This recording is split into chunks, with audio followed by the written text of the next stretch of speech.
안녕하세요. 김기업의 경제부동산입니다. 구독, 좋아요 부탁드립니다. 부동산 거래량이 심각한 수준에 이르면서 일부 지역은 초초금매에도 매물만 쌓이고 살 사람이 달라붙지 않는 등 심각한 지경입니다. 지금 같은 상황이 조금 더 이어진다면 전국적으로 부동산 폭락 광풍이 도미노처럼 퍼질 것입니다. 그렇지만 완전 실종 속에서도 서울과 수도권은 거품 상승이 이어지고 있어서 여름철을 맞아 또다시 전국 부동산이 불장이 되는 것 아니냐는 우려도 함께 나오는 상황입니다. 상담 안내는 02-501-7554, 유료 상담은 010-3999-8808입니다. 전화 주십시오. 거래 실종, 부동산 대세락이 펼쳐진 것일까요? 마침내 부동산 폭락 광풍, 초초금매 살 사람이 없다. 거래량이 너무 없다 보니까 초금매도 사질 않아요. 물론 일부 지역은 또 매물이 없어서 난리고 지금 혼전 상황입니다. 여기 보시면 아파트가 쭉 있죠. 이 모자 사이로 모자가 깨졌네요. 바로 부동산이 이제 위기에 처했다는 단적 사례예요. 자, 여러분들 부동산 대폭락 위험 요인은요 크게 두 가지로 나눌 수가 있어요. 지금 어떻게 흘러가든지 간에 이제 급락할 수 있는 위험 요인이 잠복됐어요. 뭐 2021년은 계속 뛴다. 이건 이제 대전제하에서 크게 하락 요인이 탄력을 받지 못하니까 뛴다라고 하는 거지. 돌발 변수, 급락 위험 요인이 있습니다. 뭘까요? 급격한 금리 인상이 가장 주목되는 부분이에요. 물가 폭등하면은 당연히 이제 금리 인상을 하겠죠. 대선 승리를 위해서 부동산의 강력 대책. 현 정부가 대책다운 대책을 한 번도 내세우지 않았는데 이제 대선에서 지게 생겼다면 2030이나 무주택자들의 마음을 달래기 위해서 강력한 대책을 쏟아낼 수도 있어요. 코로나, 주식, 부동산 거품 바로 이런 걸로 인해서 금융위기가 터질 수도 있고요. 그냥 사이클상 대세 하락이 올 수도 있습니다. 이것은 급락 위험 요인이 얼마든지 가능하죠. 그런데 이제 3년간 지나면 뭐 이런 요인이 오지를 않는다고 하더라도 이 가능성 아주 위험해요. 자, 공급과잉 5년간 대충 200만 채입니다. 이거 말이 200만 채지 여러분들. 엄청난 거예요. 200만 채는. 분당 신도시 인구 40만 밖에 안 되고 지역으로 따지면 한 20만 채 되나요? 뭐 10배네 10배. 엄청나죠. 자, 그 다음에 다주택 800만 가구. 다주택 그 많은 매물들이 하락을 하게 되면 못 버텨요. 전세값이 떨어짐으로써 전세를 줄 수가 없는 거야. 폭탄 매물이 쏟아져 가지고 대폭락할 수 있고 인구도 급감합니다. 앞으로 10년 후에 전국 인구가 4천만 명일 것으로 지금 예측을 하잖아요. 심각한 지경이죠. 자, 이 두 가지 돌발 요인. 자, 지금 부동산 매입, 보유 반드시 판단해야 할 세 가지. 만약 여러분들이 지금 매입을 한다. 또는 나는 보유를 한다. 라고 했을 때 세 가지 꼭 기억하세요. 먼저 2년 비과세까지 올라가느냐. 내가 지금 매입을 하는데 무작정 매입하면 안 돼요. 올해는 뛸 거다. 이 예측만 갖고 매입하면 안 된다고요. 자, 과연 2년 동안 올라가 줄까? 대략 2023년 6월까지 잔금 기준으로. 그때까지 쭉 뛰고 실거주 해야 비과세잖아요. 그것도 9억 이상 되는 것들은 비과세 자체가 없어요. 고가 아파트 세금 왕창 내야 합니다. 두 번째는 2에서 5년 하락폭과 황금성. 과연 정말 빠진다. 자, 2년을 빠지든 5년을 빠지든 얼마나 빠질 것인가. 내가 살 것이 기대감은 얼마고 떨어지기는 얼마일까. 그 다음에 설령 떨어졌어도 팔리기나 할까. 왜? 갈아타야 하니까. 이걸 따져봐야 돼요. 황금성을. 그 다음에 10년 후 좋다. 나는 이런 거 다 무시한다. 나는 어차피 내 집으로 평생 끌고 갈 거니까. 자, 그랬을 때 다음 상승장 꼭지, 지금과 같은 분위기가 왔을 때 장기 전망은 어떠냐. 신고가를 찍고 자, 지금 10억짜리라면 뭐 얼마가 떨어지든 15억을 갈 수가 있느냐. 아니면 10억 겨우 회복을 할 거냐. 아니면 회복은커녕 7, 8억에서 끝나버릴 것이냐. 그런 아파트들 많을 거예요. 이거 판단하는 거예요. 부동산 폭락장 제일 위험한 세 가지 유형이 있어요. 다주택이 제일 위험합니다. 다주택자가. 지금은 다주택자가 돈을 많이 벌어서 왠지 기분이 으쓱한데 폭락장에는요 쫄딱 망하는 거예요. 그 다음에 영끌 매입, 갭 투자 이 세 가지 위험한 요인이에요. 먼저 보자고요. 다 10억씩이 있다고 보자고요. 자, 다주택자 10억짜리가 3개 있다고 그냥 판단합시다. 자본금 12억에 전세 18억. 자, 그런데 이제 하락장 두면 약 40% 빠졌다고 보자고요. 하나당 10억이 6억으로. 그러면 세 채니까 3, 6, 18, 18억이 빠졌네요. 마이너스 18억. 그러면 자본금은 자기 돈 이미 다 날라간 거야.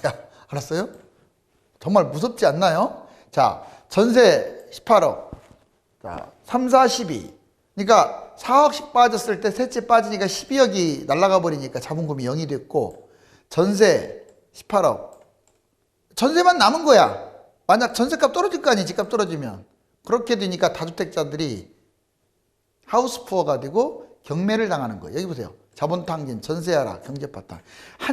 이 세 채를 가지고 있고 5채, 6채, 7채, 8채 아무튼 비싼 아파트를 많이 갖고 있거나 주택을 갖고 있으면 무너집니다. 다주택자들.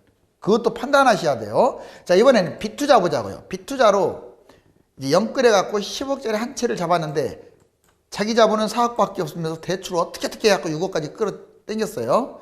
자, 그러면 4억이 빠지면 6억이 돼가지고 자본금은 없고 대출 6억. 대출만 남았네. 결국 자본탕진, 원금이자 경제파탄. 자, 갭투자도 마찬가지예요. 자, 갭투자는 이자하고 원금만 안 갚을 뿐이지 집값 폭락했을 때 제일 위험한 게 갭투자입니다. 차라리 빚투자는 버티면 돼요. 버티면. 원금하고 이자, 자기 돈 없더라도 그럼 결국 또 회복하잖아요. 그런데 갭투자는 당장 전세값을 갚아야 하니까 10억짜리가 6억으로 무너졌을 때 자본금 빵원, 전세 6억? 이제 전세가 4억밖에 안 나오니까 4억 받고 6억을 줘야 하는데 2억이 모자라가지고 경매당하는 거예요. 대한민국 부동산 거품 대위기 6가지를 한번 정리해보자고요. 지금 왜 거품이 심하냐? 첫 번째, 집값 거품이 세계 최고다. 서울 도심 집값이 세계 2위라고 했고요. 그 수천 개의 도시 중에서 서울 집값은 세계 도시에서 약 4위 정도 한다고 했고요. 전국 집값은 세계 16위예요. 그러니까 GDP, 경제 성장률이라든가 어떤 경제 규모에 비해서 너무나 집값이 비싼 거야, 지금. 가계대출 세계 최고입니다. 2021년 기준 GDP 대비 100%를 이미 넘어섰고, 가계대출 증가율도 2위. 상환불능인 악성대출이 최고조라는 거. 집값 하락 대책 전무합니다, 지금. 지금 집값을 서서히 연착륙시켜야 하는데, 여러분들 현재 집값 하락 대책 없어요. 정부 집값 상승을 아예 방치하고 있고, 국회도 방치하고 있어요. 대출 완화, 오히려 대출 완화하고, 가계대출이나 증가시키고, 종부세는 완화하고, 쓸데없는 짓만 좀 하고 있죠. 자, 해외 집값, 오죽하면 한국 집값을 경고하겠습니까? IMF, BIS, OECD, ADB, 블룸버그 인텔리전스, 헤메네스 이코노미스트가 다 지금 우리나라 집값 너무 비싸다, 전세값 문제가 있다. 자, 기준금리 인상 압박, 가계대출 실질금리 계속 지금 올라가고 있어요, 실질적으로. 그러면 이제 곧 금리가 올라갈 가능성이 높아요. 신용대출 금리는 급격 상승하고 기준금리 대폭 인상 한꺼번에 확 올라가 버릴 경우 어떻게 할 거냐? 세계 경제도 불안하죠. 지금 미중 무역 전쟁 속에서 주요국의 국채금리 지금 불안하고요. 유동성 세계 가계부채 급등, 다른 나라들도 너무 돈을 찍어내다 보니까 그걸로 인해서 집값 거품이 가시화되고 있어요. 부동산 기간별 전망과 매매 전략. 자, 기간별로 한번 보자고요. 그러면 올해 어떻냐? 이제 보통 말했지만 2021년 현재 5월달 현재 2022년 3월까지는 올라가지 않을까라고 예측을 합니다. 이미 상승 패턴, 상승 반전했기 때문에 여름에 정점을 찍을 거예요. 현 정권 집값 하락 의지가 부족하다는 게 가장 큰 상승 이유고요. 5월 상승, 여름 폭등. 아마 내년 3월 선거 전까지 내내 올라갈 가능성이 커요. 올해, 그러니까 나는 올해 꼭 잡아야겠다는 사람은 관망하면 안 돼요. 빨리 잡을수록 유리합니다. 잡아야 하겠다 그러면. 그렇지만 너무 많이 뛰었기 때문에 비싼 아파트 잡는 분들은 아예 그냥 2년, 3년, 4년 기다리는 게 맞아요. 매도자는, 파는 사람은 좀 타이밍을 늦추세요. 많이 올랐으니까 팔지 마시고 더 뛸 것 같으니까. 대신에 비아파트, 아파트가 아닌 것들은 그냥 빨리 매도하시라고요. 자, 그 다음에 대세 하락. 2022년 이제 내년부터는 아마 하락하지 않을까. 정권 재창출이 되든 정권 교체가 되든 둘 다 집값 하락은 아마 확실할 것 같아요. 왜? 집값이 너무 뛰었기 때문에 이제 연착륙을 시키겠죠. 대세 하락이 확실해지면 매수자들은 조금 하락했다고 해서 매수하는 게 아니라 관망해야 합니다. 2년 이상 하락하면 무주택자들 선별적으로 매수하고 유주택자들을 큰 아파트로 갈아타기. 즉 폭락장이 오면은 무주택자들은 좋은 걸로 딱 매수하고, 자 유주택자들은 가만히 있으면 안 돼요. 떨어졌어도 더 좋은 걸로 갈아타야죠. 자, 그 다음에 2026년에서 30년 대상승장, 상승 2년 이내는 아마 제 생각은 그 상승 2년 이내, 즉 상승 초기에는 유망지역 중심으로 매입하는 게 좋아요. 왜? 들뛰었으니까. 그 다음에 상승 중반기 한 2에서 3, 4년 뛰었으면 부동산 이때도 적극적으로 매입. 그런데 상승 하반기 한 뭐 5년 이상 뛰었다 그러면 오르지 않은 곳을 매입. 왜? 오르지 않은 곳은 늦게 뛰잖아요. 야, 유주택을 유지하는 게 좋아요. 결국은 주택이 없으면 안 돼. 폭락장에 반드시 집을 잡아야 돼요. 좋지 않은 주택은요, 갖고 있으면 안 돼. 갈아타기 해야 하고. 이게 진리예요. 2021년 상승장 하락 변수. 지금 올해 뛴다고는 하지만 다음 세 가지의 하락 변수가 있습니다. 강력한 투기 대책. 대선이 지금 이제 있잖아요. 그럼 대선 지금이야 뭐 자꾸 집값 띄우는 정책을 쓰고 있는데 이제 2030, 5060 무주택을 위해서 정권 창출하기 위한 투기 대책, 즉 갭 투자라든가 다주택자들에 대해서 강력한 대책이 나올 수가 있어요. 두 번째, 기준금리 인상. 아까도 말했지만 경제 안정, 질병이 안정되면 부동산 하락 전환. 자, 미 연준의 기준금리가 갑자기 올라갈 수도 있다. 거품 상승이 지금 최고예요. 결국 부동산 폭탄 돌리기 하고 있잖아요. 계속. 그러면 사이클 10년 단위 사이클상 대세 하락이 오면은 아주 심각합니다. 너무 많이 뛰어서. 이게 바로 돌발 변수다. 집값 떨어뜨린 사람이 대통령 된다. 이건 뭐 확실할 것 같은데요? 솔직히 이번에 무주택자라든가 2030 젊은이들이 학을 띄워버렸어요. 무능도 이런 무능이 없잖아요.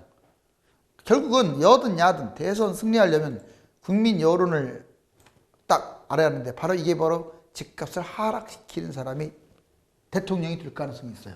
집값 상승보다는 하락, 원상복귀를 바라는 사람이 많다. 규제를 지금 너무 해제시키려고만 하는데, 그래요. 쓸데없는 규제는 없애야겠죠. 그렇지만 강력한 투기 대책을 먼저 한 다음에, 뭐 투기 대책 하니까 지금까지 집값 뛰었는데 뭐 투기 대책 그러냐. 투기 대책다운 투기 대책이 단 한 번도 없었어요. 쓸데없는 대책만 있었죠. 제가 여러 번 제시했잖아요. 개발 호재, 이런 걸 자꾸 호재를 만들기보다는 집값 안정화, 연착륙을 시켜야 돼요. 무주택자 혜택, 누가 혜택 주라고 했습니까? 오히려 다주택자 세금 폭탄 때려가지고 집값을 안정화시키는 사람이 대통령 된다. 부동산 지역별, 시기별, 가격별 간단하게 지역별로 보면 서울 보세요. 올해 내내 보면 현재 상태에서 소폭 상승하고 상승세를 타고 있어요. 안타까워요. 자, 하락세로 갔다가 상승세로 꺾였어요. 4월 달부터. 재건축은 계속 강세입니다. 경기 인천 계속 큰 폭 상승했는데 상승세로 역시 큰 폭 상승세로 계속 전환된 상황이에요. 광역시 지방도 하락세를 타고 있었는데 안타깝게 소폭 상승하면서 상승세로 완전히 전환됐습니다. 즉 상승폭이 크냐 작냐의 차이지 지금 거품 상승하고 있어요. 그런데 거래는 없어요. 또 신기하게. 시기별 선택. 2021년 올해는 아마 수도권 강세, 지방도 강세가 이어질 것으로 보이고 2022년 내년부터는 약 3년간 전국 대세 하락이 전환될 것 같아요. 3, 4년간. 그 다음에 2026년은 약 4, 5년간 서울 급등, 서울은 또 올라가겠죠. 떨어졌으면. 근데 기타 지역은 선별적으로 올라가거나 회복하거나 회복을 못하거나 이렇게 구분됩니다. 가격별로 보면 5억 미만 저가 아파트는 실거주 자본금으로 매입을 판단하셔도 됩니다. 그런데 5에서 10억 정도 중가 아파트는 저평가만 판단하고 웬만하면 관망하세요. 이것도 지역마다 다르겠죠. 서울 5에서 10억하고 광역시 5에서 10억은 차원이 다르잖아요. 10억 이상의 아파트, 일단 고가 아파트는 저평가를 판단해서 매수를 저울질하고, 그런데 비싼 아파트는 그냥 지켜보는 게 어떨까? 자, 매도자들은 최대한 비싸게 매도하려고 노력을 하세요. 그냥 보유하는 것도 판단하시고요. 자, 이제 무주택자들은 청약으로 올인하는 게 최선이죠. 가점이 낮아도 폭락장에는 68점이 20점대로 떨어질 수도 있어요. 가점이. 그러니까 절망하지 마시라고요. 집값 2년 빠지면 싹 없어져요. 뭐 가점이 어디 있습니까? 당해 지역이 어디 있어요? 무슨 대출 규제가 어디 있어요? 자, 서울, 경기도를 넘나들어요. 여러분들 2013, 14, 15년에 그 청약 넣었던 그런 분위기 있죠? 뭐 이자 후불제네, 무이자네. 이렇게 간다고요. 분양권을 줄 서서 잡아요. 가점이 낮아도 릴레이식 청약, 3기 신도시 2, 3년 후에 당첨 가능성 높습니다. 자, 무주택자들은 자본금 맞게 매입해라. 자본금으로 내 집 마련이면 자본금이 있다면 괜찮아요. 근데 무리하지는 마세요. 아파트가 아니거나 갭 투자는 좀 조심하고. 자, 1주택자 계속 보유하는 경우, 자기가 갖고 있는 게 황금성이 있고 뭐 실거주다 그러면 뭐로 팝니까? 끌고 가세요. 다만 갈아탈 것들은 이런 것들을 갈아타야 돼요. 황금성이 없어. 비아파트를 갖고 있거나 나홀로 있다는 것들, 입지가 안 좋은 거 갈아타야 돼. 지금 갈아타야 돼요. 왜 하락장에는 안 갈아타죠? 괜히 좋은 거 놓쳐. 지금 갈아타는 거에 안 좋은 것들. 자, 폭락장 바닥에 좋은 곳으로 갈아타세요. 그래야 폭락장에 더 좋은 아파트로 갈아탈 수가 있어요. 다주택자들은 이제 얼마 안 남았는데 아무튼 계속 보유해야 할 사람들은 저기 임사 혜택, 무주택자 입장에서는 좀 안타깝지만 임대주택 사업자들 지금 혜택이 있잖아요. 말소되기 전에는. 양도세 혜택 받는 사람들은 뭐로 지금 미리 팝니까? 좀 더 올라갈 것 같은데. 그런데 너무 이제 기다려버리면 나중에 물리니까 적당한 선에서 던져야죠. 폭락장 손실이, 이거 기억하세요. 만약에 폭락장이 왔다. 근데 계속 버텼다. 이 폭락장의 손실이 양도세 폭탄보다 더 위험해요. 왜냐하면 중과세만 없어지지 40% 정도 되는 일반 과세는 안 없어져요. 폭락장이 와도. 그러면 집값 폭락 금액이 중과세보다 훨씬 더 많이 떨어지기 때문에 위험한 거예요. 부분적인 매도, 원칙적으로 2021년 6월 전에 매도하는 게 맞아요. 뭐를 끌고 갑니까? 세금이 너무 많다면 뭐 그것은 본인 상황에 따라서 알아서 하시고. 자, 마지막으로 부동산 거품 뭐 언제까지 오를까? 여기 보면 퐁당퐁당했어. 이게 0인데 자, 802 대책, 913 대책, 116 대책, 710 대책 잘 봐봐요. 하나같이 겨울에 많이, 이게 하반기 때 많이 듣지요. 참. 왜? 상반기 때는 세금이 다 이제 이런 문제가 있어서 주로 하반기 때 올라가는 거야. 이렇게 올라가니까 종합대책이 나온 거죠. 이번에 현재 지금, 자, 여기에서 제가 이렇게 내려갈까 올라갈까 했는데 변곡점은 끝났어요. 이미 올라가고 있는 중에 한 이 정도 됐어요. 여름에 여기까지 이럴 것 같아요. 느낌에. 여름에. 지금 한참 막 올라가고 있는 중인데 안타깝지만 이 올라갈 가능성이 80%. 갑자기 여기서 또 추락할 가능성은 20%밖에 안 봐요.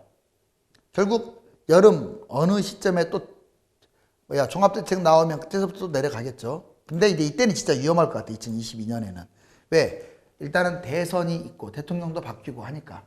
자, 이제 부동산 집들이 막 낭떠러지로 추락하네요.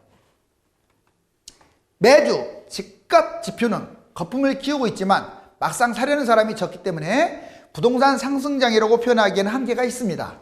집값이 여기에서 더 오른다면 2013년 부동산 대폭락과는 비교가 되지 않을 만큼 부동산 대재앙이 올 것입니다. 감사합니다.